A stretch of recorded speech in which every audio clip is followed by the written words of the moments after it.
Mes bien chères geekettes, mes bien chers geeks, bienvenue dans un 100% exceptionnel où nous retrouverons la critique de The Stanley Parade, suivie par Money Shot, et puis dans la Minute du Geek, on verra de la HD et des jeux vidéo. Et pour commencer, des news!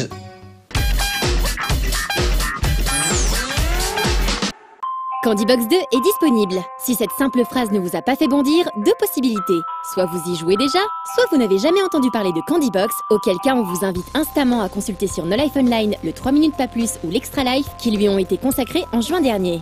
Réalisé par un tout jeune développeur français répondant au pseudo d'Anyway, Candybox est un jeu de rôle gratuit, jouable dans son navigateur, à base de graphismes ASCII, de bonbons et de sucettes.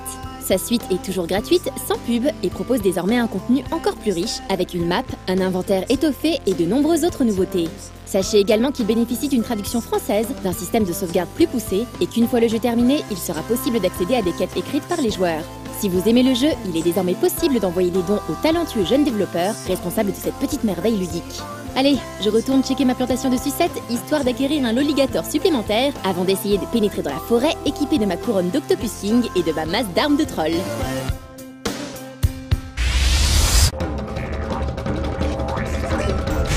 Rayman Jungle Run fut l'un des gros succès sur mobile de l'année 2012. Un de ces jeux qui exploite à fond les ressources des formats tablettes ou smartphone, tout en restant sur un gameplay super simple et pourtant super addictif. Un Extra Life avait également été consacré à ce titre d'Ubisoft, durant lequel une partie de l'équipe nous parlait du moteur UbiArt Framework. Celui-ci est utilisé également sur Rayman Legends et permet un rendu graphique assez exceptionnel. Rayman revient le 7 novembre sur les mêmes terminaux dans la suite de Jungle Run, Rayman Fiesta Run. Une ambiance plus latino pour les 75 niveaux de cette suite, où vous devrez tapoter sur votre écran pendant que le héros de chez Ubisoft continue sa course effrénée. Le titre sera proposé à un prix équivalent à son prédécesseur, soit 2,69 €. Celui-ci s'annonce toujours aussi fun et addictif. À voir si Ubi aura su se renouveler dans cette nouvelle aventure. A new generation of motion gaming on Kinect. The Fighter Within, lui aussi développé par Ubisoft, fera partie du line-up de lancement de la Xbox One fin novembre. Le principe est simple, gesticuler devant la nouvelle génération de Kinect pour pouvoir se tataner entre amis. Le jeu devrait être une première vitrine sur les capacités du célèbre périphérique de Microsoft qui aura tant fait parler de lui. Reste à voir si le titre arrive à dépasser son simple statut de démo pour le nouveau Kinect. On ne sait pas non plus pour l'instant exactement quelle sorte de mouvement il faudra exécuter devant sa télé pour enchaîner les coups spéciaux. S'il faut suer dans son salon, cela risque d'en décourager plus d'un, sans compter que ça sent les accidents bêtes à répétition. Et cette fois, ce sera difficile de sortir une mousse en plastique à mettre autour des joueurs pour éviter que ceux-ci shootent dans leur écran. Peut-être que les développeurs auront-ils eu la bonne idée de penser à ce genre de désagrément durant leur réflexion sur ce titre.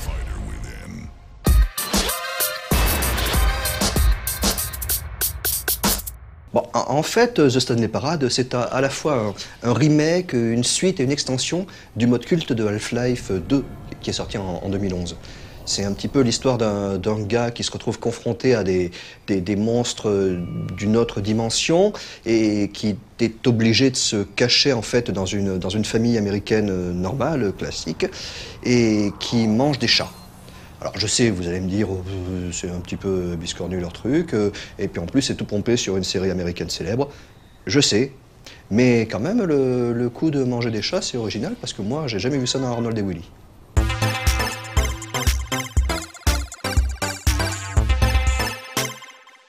Stanley felt the cool breeze upon his skin, the feeling of liberation, the immense possibility of the new path before him. Au départ de Stanley Parable est un mode de Half-Life 2 sorti en 2011. Et autant dire que cette modification du jeu Valve, développé avec le Source Engine, n'est pas passée inaperçue. C'est donc avec un immense plaisir que nous critiquons aujourd'hui la version HD Remix Standalone de ce projet insensé. On y dirige un employé de bureau, Stanley, qui se retrouve un matin tout seul dans des locaux déserts. All of his co-workers were gone. Alors qu'il se demande où tout le monde a bien pu passer, un narrateur prend la parole et s'interroge lui aussi. When Stanley came to a set of 2 open doors, he entered the door on his left. The Stanley Parable est un exercice narratif similaire sur certains points au jeu de plateforme indé Thomas Was Alone. Mais c'est The Stanley Parable, là? J'ai l'impression, ouais. Ouais, c'est qui a eu cette idée de con de faire une critique de ce jeu là? Ça s'y prête pas du tout. Ah, je pense que c'est Thierry. Ça va spoiler tout le monde. Ça va spoiler la gueule à tout le monde, c'est clair. Thierry, qu'est-ce que tu fais une critique de The Stanley Parable qui va évidemment spoiler tout le monde? C'est un super jeu, on est obligé d'en faire la critique. Mais Thierry, c'est pas comme ça, c'est pas comme ça qu'on fait. T'en fais un mauvais jeu? Non mais on est obligé, il faut quand même dire aux spectateurs quel type de jeu c'est, leur expliquer le concept, faire toutes les parties. Thierry, on peut pas passer sinon par ensuite les sur les schémas forums ils vont gueuler. Mais on s'en fout du regard des autres, Thierry. On s'en fout de ce que pensent les autres. Fais ton propre. Vous auriez fait quoi, vous les gros malins? Je sais pas, par exemple, tu fais des plateaux, tu fais des plateaux, tu demandes à des gens d'intervenir. Oui, les sketchs ça marche bien. Toi tu fais ça. Voilà, tu fais ça. Mais c'est toujours la solution, les sketchs. Oui, voilà, comme ça, il y a une mise en abîme. Ouais, ça c'est intelligent, tu vois. Ça. Pourquoi t'es pas venu me voir, Thierry, toi aussi? Tu fais tes initiatives. Voilà. Avant de vous plaindre, regardez la fin de la critique et vous allez voir, elle était complètement justifiée et je pense que les spectateurs vont être aux anges. C'était nécessaire de décrypter un petit peu ce jeu. Regardez, vous allez voir. Je sais pas. Estimant qu'il avait dit tout ce qu'il avait à dire, Thierry décida de s'en aller. Doit sa réussite au moins autant à ses concepteurs, David Redden et William Pugh, qu'à Kevin Brighting, qui prête sa voix au narrateur. No, Stanley said to himself, this is all too strange, this can't be real. Sans son talent d'acteur et l'ironie so British, qui illumine chacun de ses commentaires, le jeu ne serait pas le même. Un jeu absolument indispensable pour tout gamer maîtrisant l'anglais. Et si cela peut aider, sachez qu'il est tout à fait possible d'afficher les sous-titres anglais à l'écran, et même des sous-titres français depuis peu, même si ces derniers s'avèrent d'une qualité assez passable. Why is there a voice in my head dictating everything that I'm doing and thinking?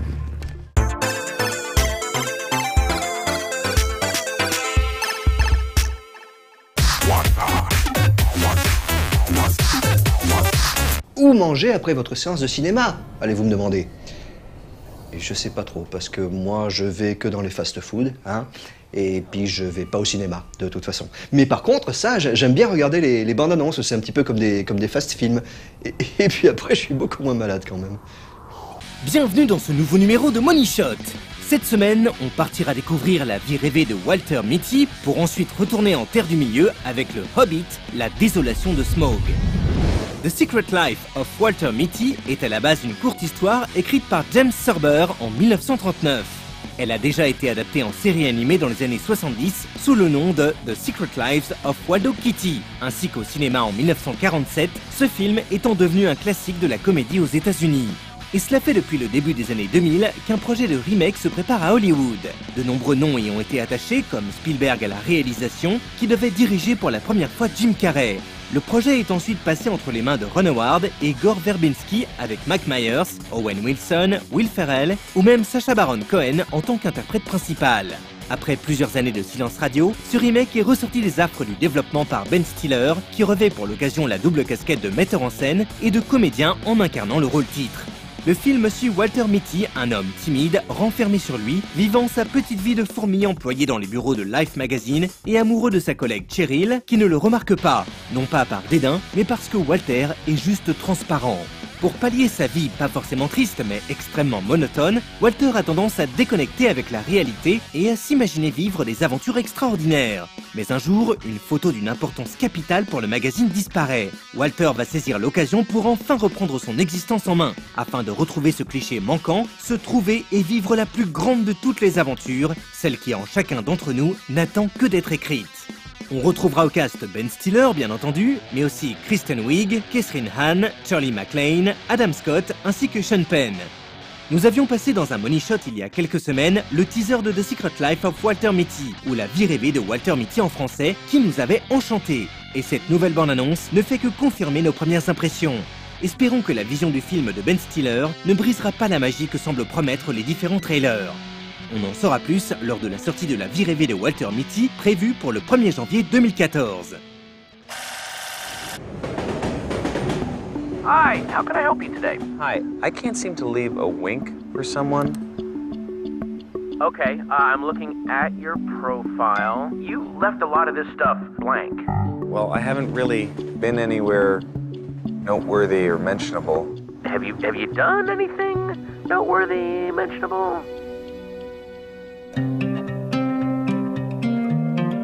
have ahead of us the privilege of publishing the very last issue of Life magazine. Jumping up and down the floor. And for the final issue, we just received -25 from Sean O'Connell for the cover. It's 25. It's not there. I know. Look what I found! What's that? Travel journal Dad gave me. The son was an okay guy. Hey! They had a Hey! How was your weekend? I had an awesome weekend. The ice, Jace. She moves like a woman. I'd like to climb your hair. Oh, wow. What is it you call it when he goes into one of his little places? Oh, zoned out. You do that now and then. What's the matter? I lost a picture of it. I like mysteries. You should go. Crack the case. You were Sean's partner. He finished his work.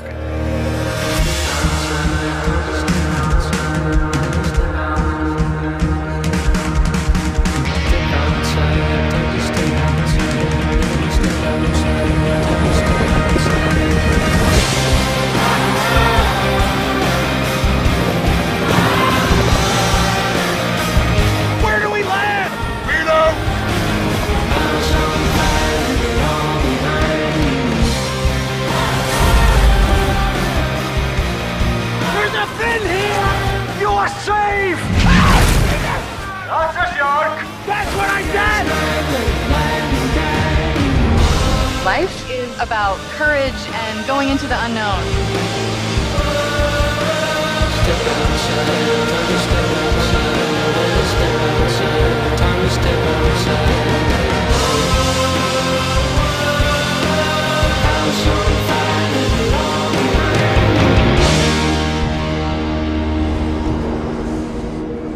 Hey man, where are you now?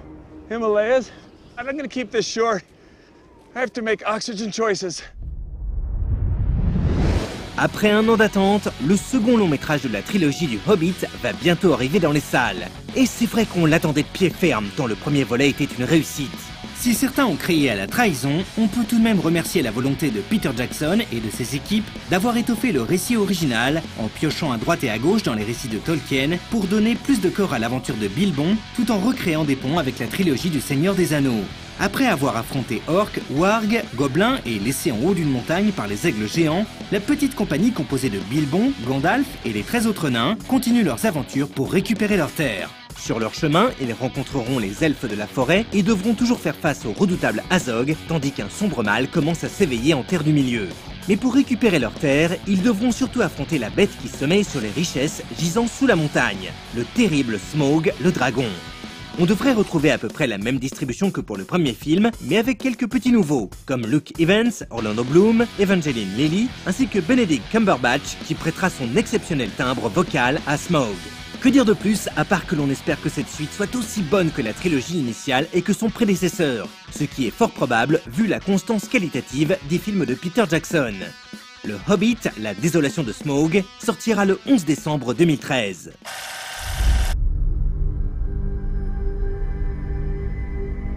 Where does your journey end? You seek that which would bestow upon you the right to rule. The quest to reclaim a homeland and slay a dragon.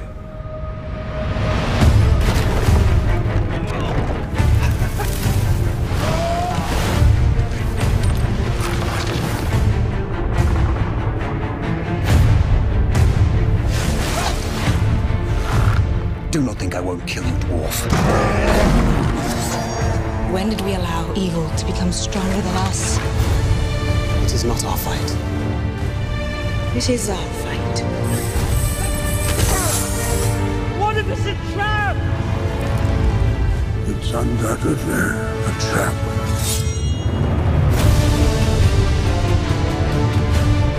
Such is the nature of evil. In time, all foul things come forth.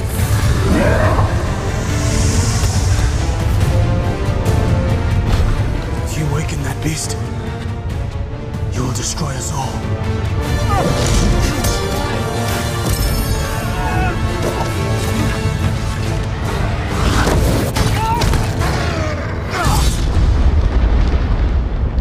an earthquake. That, my lad, was a dragon.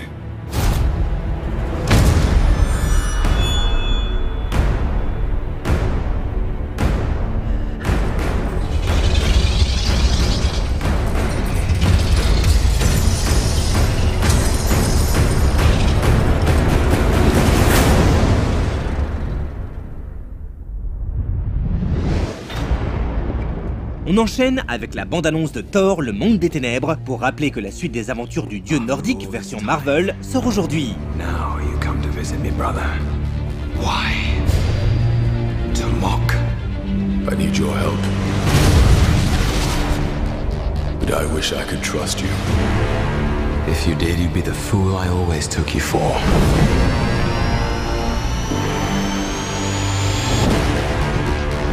Some believe that before the universe, there was nothing. They're wrong. There was darkness, and it has survived. What's gonna happen? I gave you my word. I would return for you.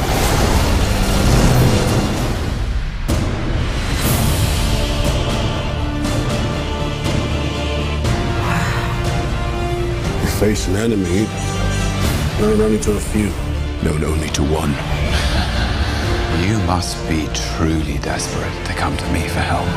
If we do nothing, they will destroy us. You even think about betraying him. I'll kill you. That was from New York. I like her.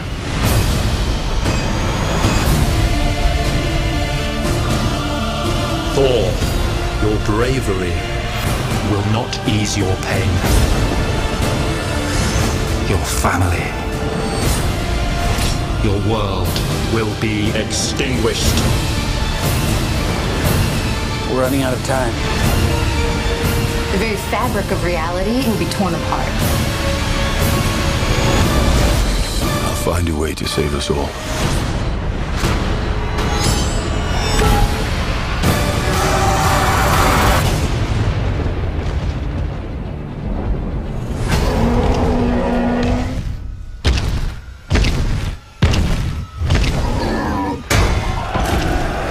All yours.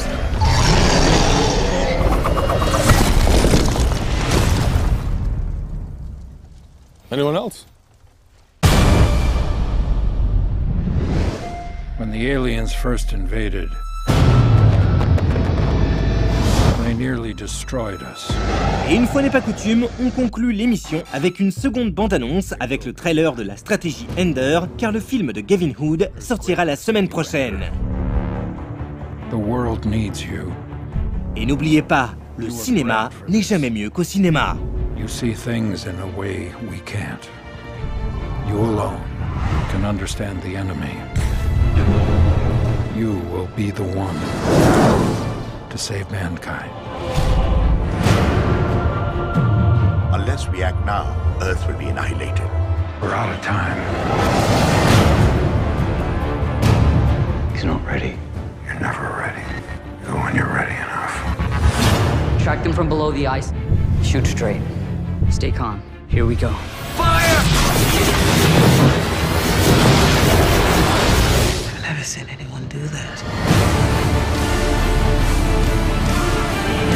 We should tell him the truth. Why? When it's over, what will be left of the boy? What does it matter if there's nothing left at all? If you don't try, then we will all be lost. I'll do everything I can to win this war. If you succeed, you will be remembered as a hero. He's abandoning his entire fleet. He's in command. There's no stopping him now. In 3, 2, 1, now!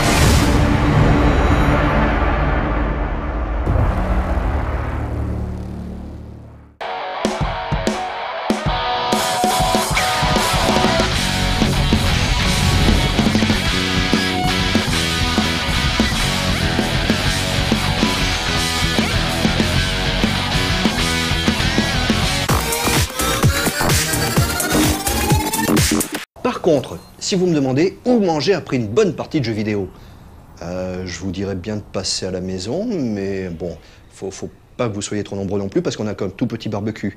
Et puis ça dépend aussi du jeu vidéo, parce que moi je sais que j'ai attaqué GTA V. Après certaines sessions, j'ai plus tellement faim.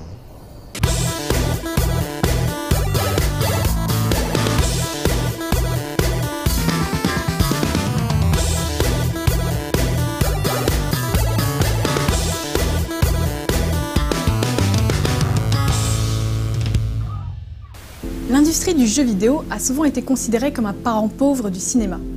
Mais la démocratisation de la haute définition dans les foyers offre désormais aux créateurs de jeux l'opportunité d'assouvir un vieux rêve, celui du cinéma jouable. Si Quantic Dream s'est fait l'un des ambassadeurs du genre avec son studio de capture de mouvement et des jeux comme Heavy Rain sorti en 2010, d'autres ont en fait essayé bien avant. Kojima Hideo, reconnu pour sa série Metal Gear, s'était déjà illustré avec Snatcher en 1988. Un titre marquant qui fut un hommage à une œuvre emblématique de Ridley Scott, Blade Runner. Le célèbre game designer y démontre cette volonté d'utiliser le gameplay comme un simple accessoire pour renforcer l'immersion à travers uniquement l'ambiance, les personnages et les dialogues. Une année plus tard, soit en 1989, Prince of Persia sera le premier platformer dit cinématique. Avec ses personnages au mouvement réaliste, bien loin de la physique fantaisiste des autres jeux, il fera date à travers ses diverses étapes de recherche de sensations cinématographiques. Côté photoréalisme, ce sont avant tout les constructeurs de consoles Sony et Microsoft qui vont donner vie à ce fantasme en investissant dans la puissance graphique et le standard HD nécessaire. C'est notamment l'utilisation du support Blu-ray, ayant dominé le marché face à la concurrence du HD DVD, qui va permettre d'augmenter encore la quantité de données stockées.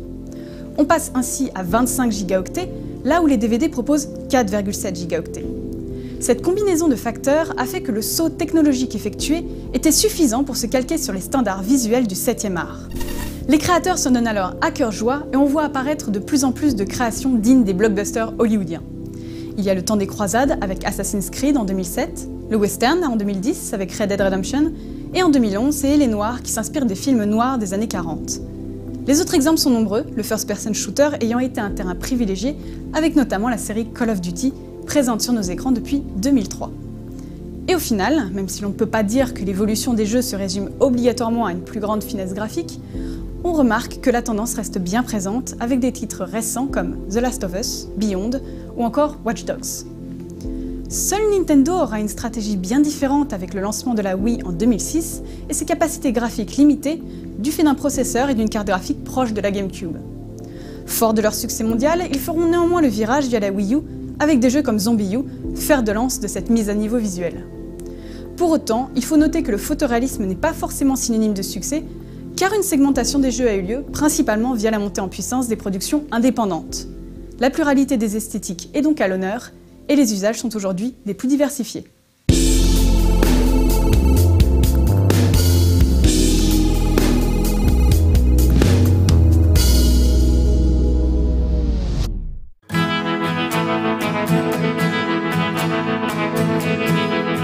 Si vous vous demandez où trouver de bons bisous, ne cherchez plus. Vous êtes au bon endroit. Mais à l'envers. Retournez-vous, voilà. Bougez plus. Oh! Pourquoi tu t'es pas retourné, toi?